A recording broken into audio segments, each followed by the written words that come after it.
Good morning, Yusek. Ma'am, may sinabi po si Senator Amy na haharangin niya sakaling ma-appoint si Secretary Remulla bilang ombudsman dahil parte daw ito ng plano para ipakulong si VP Sara bago mag-2028 election. Ano pong reaksyon ng palasyo?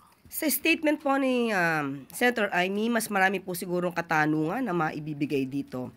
Unang-una, ano po ba yung nais niya ipahiwatig? Pagbibigay ng hustisya sa bayan o pagpoprotekta sa kaibigan? Ang nais niya po bang maging ombudsman ay hindi man lang kakantiin o sasampahan ng kaso kung mayroong dapat na sampahan? Ang mga Duterte, ang mga kaibigan ng mga Duterte, allies ng mga Duterte. Hindi pa po ba mas nararapat po na maging independent ang magiging ombudsman dahil independent constitutional body naman ito at kinakailangan na magsampa ng kaso kung nararapat.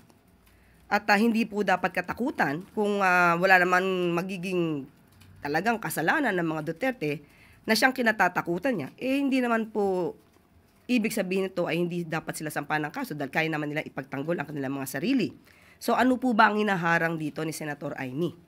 Ang maitatalagang ombudsman na dapat ay hindi kantiin ang mga kaibigan?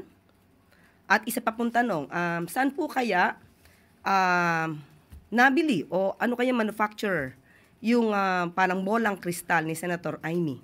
Dahil siguro mas magandang ma-recalibrate ito para hindi lang bali-balita ang nasasagap ni Senator Amy, kundi mga kwento na mayroong ebidensya.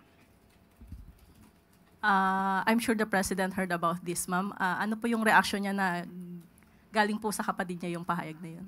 Alam naman natin ng Pangulo pagdating kay Senator Amy, kapatid niya naman po yan, ay hindi siya nagsasabi po ng negatibo.